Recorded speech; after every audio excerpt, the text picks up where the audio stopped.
Chapter 2 nursery management part 1 nursery અને તેનું મહત્વ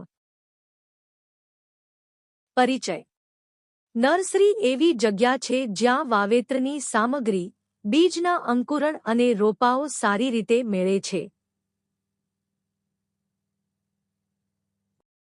નર્સરીમાં બીજ અસરકારક રીતે અંકુરિત થાય છે અને રોપાઓ પણ વધુ સારી સ્થિતિમાં મળે છે અંકુરણ અને રોપાઓની ઉગાડવા માટેનો જરૂરી સમયગાળો નર્સરીમાં મળતો હોવાથી ખેતરમાં એ સમય જમીનની તૈયારીમાં અથવા ખેતરમાં પાછલા પાકની લણણી માટે વાપરી શકાય છે અને એના કારણે પાકનો પ્રારંભિક વિકાસ પણ જલ્દી થાય છે ફૂલોના પાક મોટાભાગે બીજ ડાળીનું કટિંગ કલમ અને લેયરિંગ દ્વારા ઉગાડવામાં આવે છે વાનસ્પતિક પાકમાં વધારે જથ્થો બીજ અથવા કલમ દ્વારા ઊભા કરવામાં આવે છે આ બધાને કાળજી લેવી જરૂરી છે અને તેથી નર્સરીમાં દેખરેખ હેઠળ સારી રીતે ઉગાડવામાં આવી શકે છે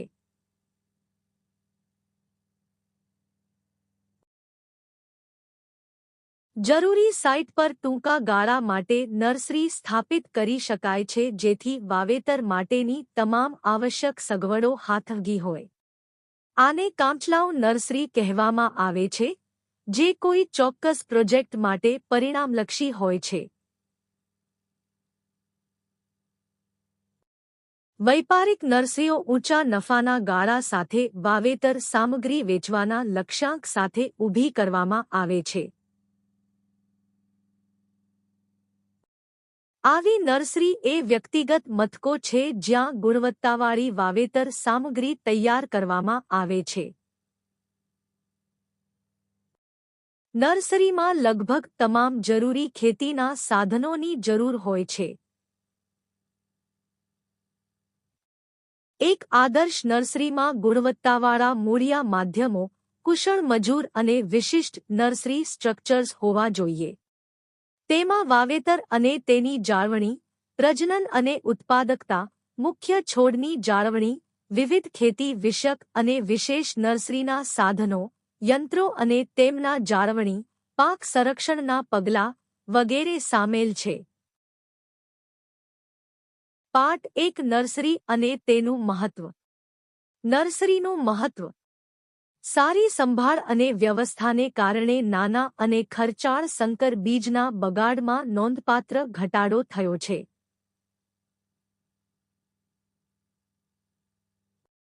તુલનાત્મક રીતે નાની જગ્યામાં આદર્શ સ્થિતિ પ્રદાન કરવાથી અંકુરણની ટકાવારી સુધારી શકાય છે નર્સરી વિસ્તાર નાનો હોવાથી નાના રોપાઓની જાળવણી સંભાળ અને સંચાલન ન્યૂનતમ ખર્ચ સાથે વધુ સારી રીતે થઈ શકે છે પ્રથમ નર્સરીમાં ઉછેર્યા વગર ખૂબ ધીમા વિકાસવાળા ફૂલો ઉછેરવા મુશ્કેલ છે જો નર્સરીમાંથી સ્વસ્થ અને હર્યાભર્યા રોપાઓ પસંદ કરીને મુખ્ય ખેતરમાં રોપવામાં આવે તો સારી રીતે પાકની વૃદ્ધિ મેળવી શકાય છે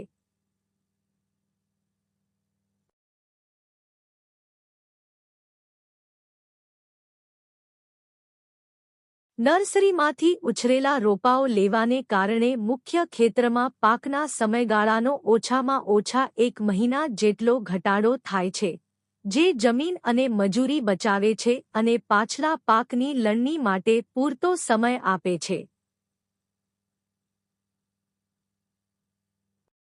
નર્સરીમાં જીવાતો રોગો અને નીંદણનું નિયંત્રણ સરળ છે નર્સરી અર્થકુશળ કુશળ અને અકુશળ માનવ સંસાધનો માટે રોજગારની મોટી તકો પ્રદાન કરે છે નર્સરીના પ્રકારો નર્સરીને તેના બંધારણ છોડના ઉત્પાદન અને સમયગાળાને આધારે વર્ગીકૃત કરવામાં આવે છે અવધિના આધારે કામચલાઉ નર્સરી આ પ્રકારની નર્સરી ચાલુ પ્રોજેક્ટ જેવા કે લેન્ડસ્કેપિંગ વન ડુંગરાળ પ્રદેશો અથવા કુદરતી બગીચા વગેરે માટે બનાવવામાં આવે છે.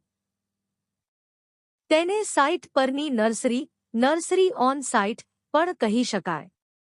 નામ સૂચવે છે તેમ, તે ટૂંકા સમય માટે જ બનાવવામાં આવે છે, મોટાભાગે પ્રોજેક્ટની સમાપ્તિ સુધી હોય છે.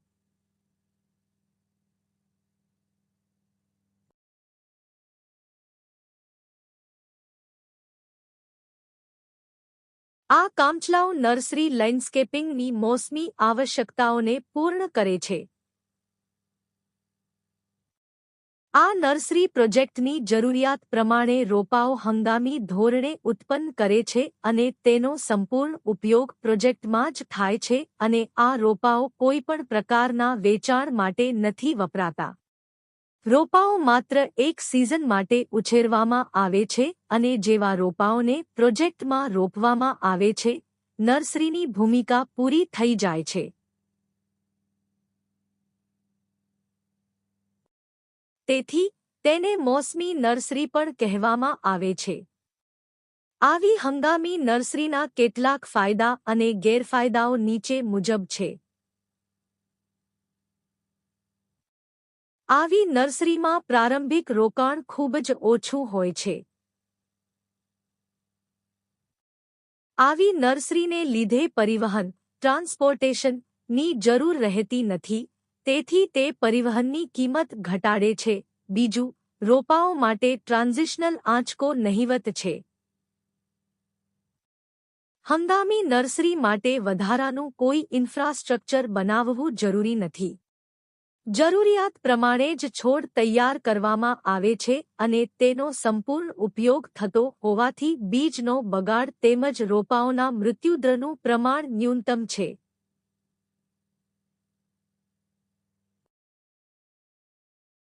કાયમી નર્સરી.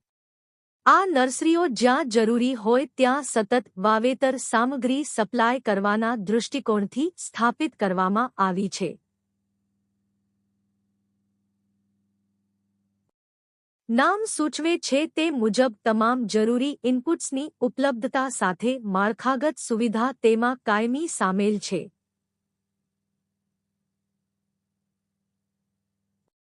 કાયમી નર્સરીને વ્યાપારી નર્સરી પણ કહી શકાય, જ્યાં વેચાણ માટે ગુણવત્તાસભર વાવેતર સામગ્રી ઉત્પન્ન થાય છે.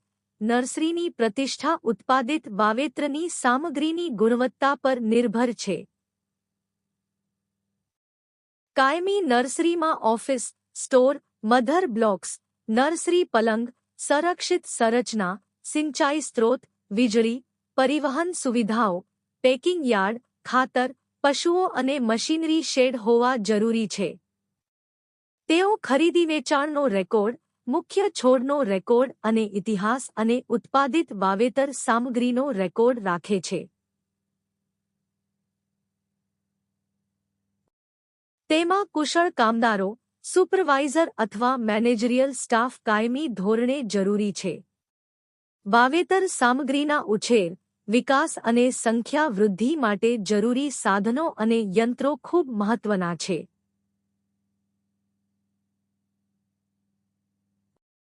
નર્સરી એક વ્યક્તિગત એન્ટરપ્રાઇઝ છે અને તેના માલિકને આવકના નફાકારક સ્ત્રોત તરીકે સેવા આપે છે. કાયમી નર્સરી માટે આયોજિત રૂપરેખાની અને વ્યવસ્થાપનની જરૂર હોય છે. અને વધારે પ્રારંભિક મૂડી આવશ્યકતા છે.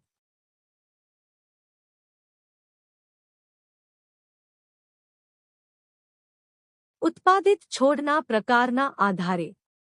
સજાવટ આધારિત નર્સરી. અહીં રોપાઓ, રૂટ સ્ટોક અને સુશોભનના છોડની કલમો વગેરે ઉગાડવામાં આવે છે અને વધુ ઉપયોગ માટે જાળવવામાં આવે છે. આ નર્સરીમાં સજાવટી છોડના મુખ્ય વિભાગ હોય છે, જે કલમ બનાવવી, સંખ્યામાં વૃદ્ધિ અને વિકાસના કામમાં આવે છે. નર્સરીના ઊંચા ક્યારાઓ તેમજ જમીનમાંના ક્યારાઓમાં વિવિધ મોસમી, બારમાસી રોપાઓ અને સજાવટી છોડના મૂળની ગાંઠોનું વાવેતર કરવામાં આવે છે. નર્સરીનો અલગ વિભાગ બલ્બ અને ગાંઠોવાળી વનસ્પતિનો પ્રજનન તબક્કો સમાવે છે. જુદી જુદી લતાઓ અને વેલાઓના ટુકડાઓ કરીને મૂળ વિકસાવવાના હેતુથી અલગથી વાવેતર કરવામાં આવે છે. સુશોભન નર્સરીમાં ઘણા ઘરની અંદર માટેના અને બહાર માટેના પોટેડ પ્લાન્ટ્સ પણ છે. દાંડીવાળા ફૂલો અને છૂટક ફૂલોની રોપાઓ, મોસમી છોડ, બોન્સાઈ, લતા અને વેલાઓનો એક અલગ વિભાગ હોય છે.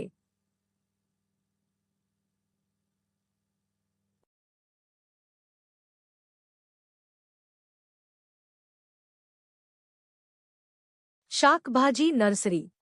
આ નર્સરી રોપણીની સામગ્રી જેમ કે બધા શાકભાજીના રોપાઓ, મૂળિયા સાથેના કટિંગ, શતાવરીનો છોડ, શક્કરિયા, ગાંઠોમાંથી ઉગાડાતા રોપાઓ જેમ કે આદુ અને કંદ માટે ઉગાડવામાં આવતા રોપાઓ, બટાકા અને બલ્બ, ડુંગળી, લસણ ના વિકાસ અને સંરક્ષણના હેતુ માટે છે.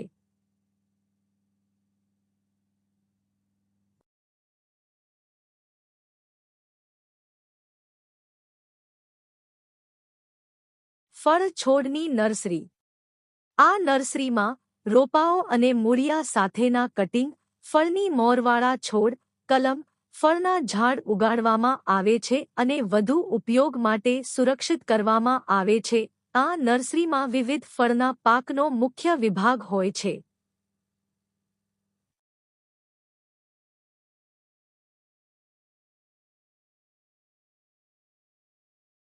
One nursery. જંગલોમાં જુદા જુદા જાતિના વૃક્ષો અને લતાઓનું વાવેતર કરવામાં આવે છે અને સામાજિક વનીકરણમાં ઉપયોગમાં લેવાતા રોપાઓ મોટે ભાગે બીજમાંથી ઉગાડવામાં આવે છે. તેનો પ્રચાર કરવામાં આવે છે. મોટા ઝાડની રોપાઓ જેવા કે માર્ગોસા, ગુલમોહર, અમલતાસ, કંચન, આમલી, અનોલા, રોસોફિસ, ઓક, નીલગિરી વગેરે સામાન્ય રીતે વન નર્સરીમાં જોવા મળે છે.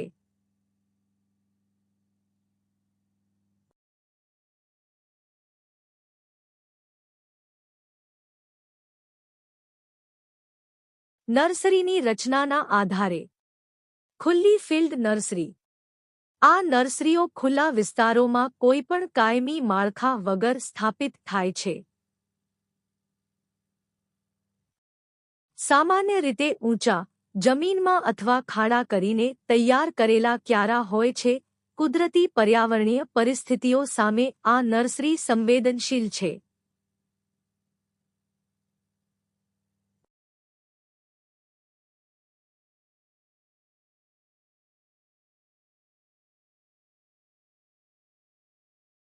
Hi tech nursery.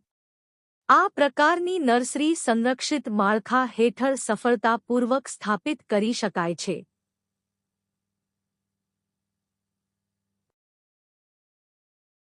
ઘાસના છાપરા વાળી નર્સરી. આ પ્રકારની નર્સરીમાં ક્યારાઓ પર ઘાસવાળી છત બનાવવામાં આવે છે, જે ભારે પવન, વરસાદ, તાપમાન અથવા ગરમથી નુકસાન, સૂર્ય વગેરેથી રોપાઓનું રક્ષણ કરે છે. તે ઓહાખરિયાળ છે પરંતુ ખૂબ અસરકારક નથી. શેડનેટ. આવી નર્સરી શેડનેટ ઘરો હેઠળ ઊભી કરવામાં આવે છે. પાકના આધારે છાયાની વિવિધ જરૂરિયાત પ્રમાણે વિવિધ રંગો અને જાળીની ગીચતા નક્કી કરી કવરિંગ સામગ્રી તરીકે વપરાય છે.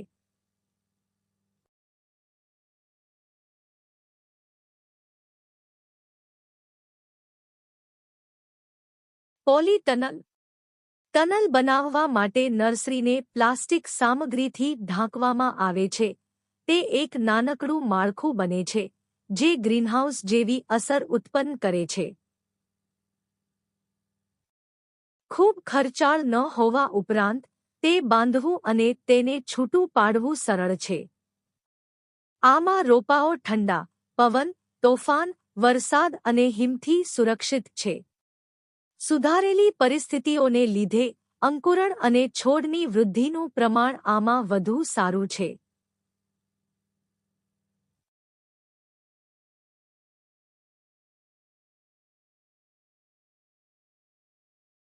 Greenhouse polyhouse. ગ્રીનહાઉસ પોલીફિલ્મ અથવા શેડ નેટ સાથે ફ્રેમથી ઢંકાયેલ માળખું છે જેમાં છોડ આંશિક અથવા સંપૂર્ણપણે બદલાયેલ વાતાવરણ હેઠળ ઉગાડવામાં આવે છે.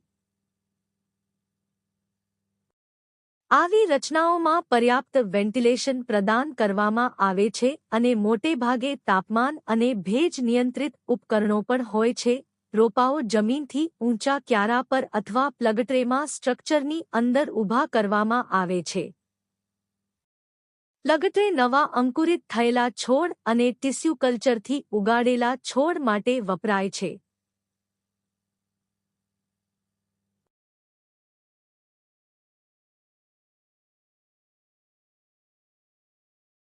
Nursery inputs. Plant growth regulators (PGR).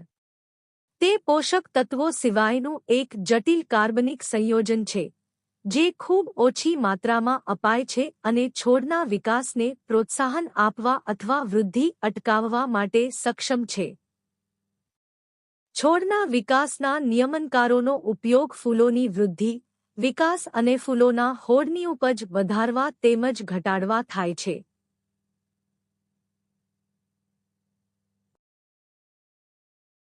Plant growth રેગ્યુલેટર્સના વર્ગો. ઓક્સિન્સ. છોડમાં ઓક્સિન્સનું સંશ્લેષણ મૂળ અને ડાળીના ઉપરના ભાગમાં થાય છે. ઓક્સિન્સ કોષ દ્વારા થતી વૃદ્ધિને નિયંત્રિત કરે છે અને વિકાસલક્ષી અસરો જેમ કે એપિકલ ડોમિનેન્સને પ્રભાવિત કરે છે. ઓક્સિનના કેટલાક ઉદાહરણો indole acetic acid (IA), indole butyric acid (IBA), naphthalene acetic acid (Na2,4-ડિક્લોરોફેનોક્સાઇસિટિક એસિડ (2,4-D) છે.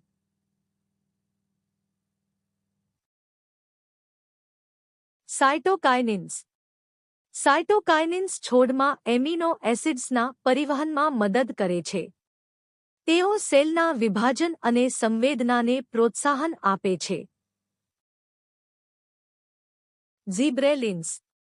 તેઓ છોડના અંકુરમાં કોષ વિભાજન અને વિસ્તરણને નિયંત્રિત કરે છે, ઉદાહરણ તરીકે G3.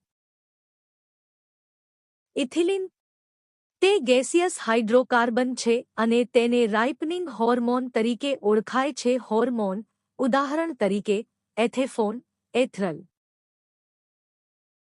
એબ્સેસિક એસિડ. એબ્સેસિક એસિડ સામાન્ય રીતે એક વૃદ્ધિ અવરોધક તરીકે ગણવામાં આવે છે. વૃદ્ધિ અવરોધ પર તેની અસરોને કારણે અથવા સંવેદનશીલતાના કારણે તે છોડની મેટાબોલિક પ્રવૃત્તિઓમાં પણ શામેલ છે જેવા કે પાંદડા ખરવા, પર્યાવરણીય તાણનો પ્રતિભાવ અને ફળ પાકવા. PGRની વપરાશ. વૃદ્ધિ નિયમનકારો ખૂબ ઓછી સાંદ્રતામાં લાગુ થાય છે, એટલે કે મિલિયન દીઠ 1 ભાગ ppm માં. 1 લિટર પાણીમાં 1 મિલીગ્રામ 1 ppm સોલ્યુશન આપે છે. PGRની સંરચના. વૃદ્ધિ નિયમનકારો પાવડર સ્વરૂપમાં અથવા પેસ્ટ ફોર્મ અથવા સ્પ્રે સોલ્યુશન તરીકે વાપરી શકાય છે.